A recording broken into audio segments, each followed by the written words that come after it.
this juncture in our discussion on GST, you would be wondering, so what exactly is the GST? Here's the definition.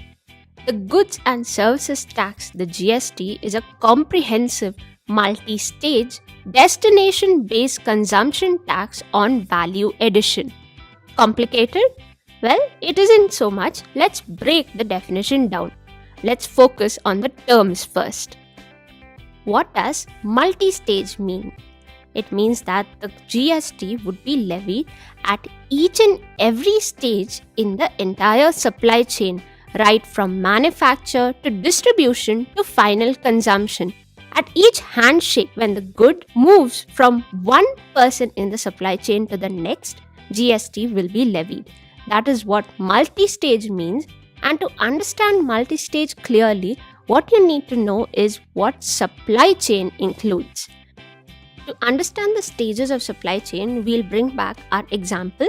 We'd seen that the manufacturer buys raw material. So that's one stage of a supply chain. And then he manufactured the shirt. So manufacturing is the next stage. After manufacturing, he shipped the goods to the wholesaler or the distributor who warehoused the goods. So the next stage in the supply chain would be distribution and warehousing. The wholesaler then sells off the goods to the retailer who sells it to the final consumer. So that's the next stage, final consumption. In between all these stages, there's a handshake. The manufacturer gives it to the wholesaler gives it to the retailer, and there's logistics involved as well. GST would be collected at each of these stages. So that's what is the multi-stage in the definition of goods and service tax. What's value addition? Again, we'll go back to our example. The manufacturer first bought raw materials. So he bought yarn, which he weaves into shirts. So he manufactures lots of shirts and ships them to the wholesaler who then adds labels and maintains inventory. The retailer gets all these shirts in bulk from the wholesaler and then adds value to the shirts by providing single-piece packaging and markets these shirts to the final consumer. All of these processes are involved in getting you the shirt you're wearing. At each stage in the supply chain, a value is added. In our hypothetical example, a value of 40, 30 and 20 respectively is added at each stage of manufacturing, warehousing and final consumption. The tax in GST is only on such value added, that is on the 40, 30 and 20. But what would be the mechanism of calculating such tax?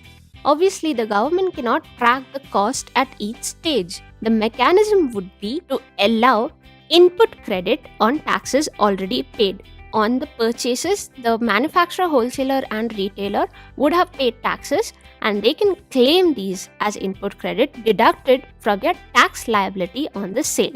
That's how GST is a tax on value addition. The last term in the definition, destination-based consumption.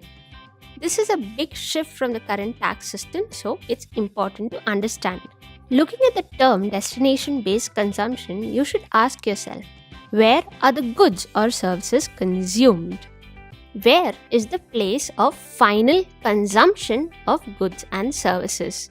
The taxing authority having jurisdiction in the final place of consumption collects the tax on such goods or services. So let's understand this further. Let's take an example. There's a manufacturer in Rajasthan who ships goods to Karnataka where the final consumer buys such goods. The final place of consumption is Karnataka. The government of Karnataka will collect taxes on such goods.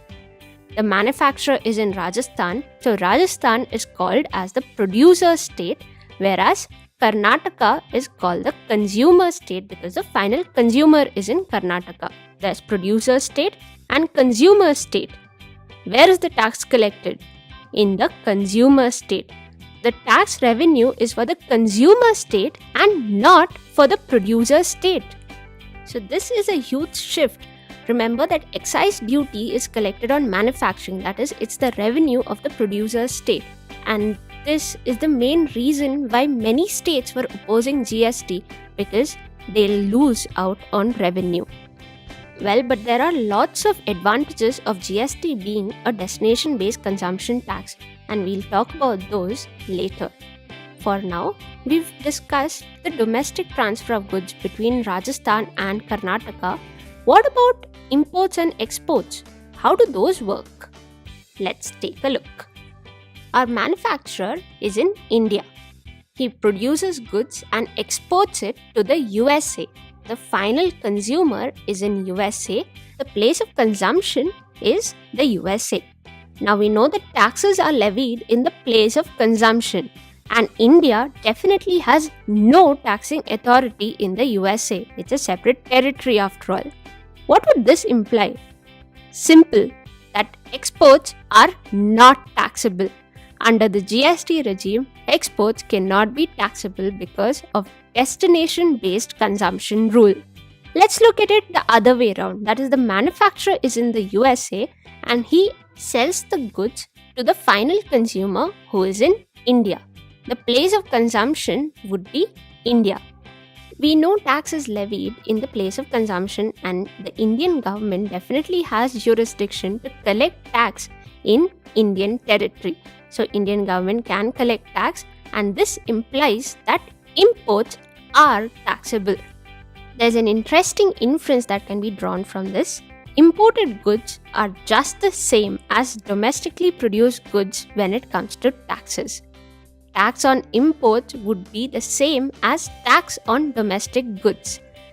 In fact, imports would be costlier because it would attract customs duty as well, which is not the case with domestic goods. With this move of converting taxes as destination-based consumption tax mean that exports from India are more competitive in the international platform. It also protects the domestic industry by making imports at par with the domestic goods. And so the GST tax regime would be a great support for domestic industries. With that, we've covered destination-based consumption as well, and that's the definition of GST for you. It's a multi-stage tax. Tax is collected on each stage in the supply chain.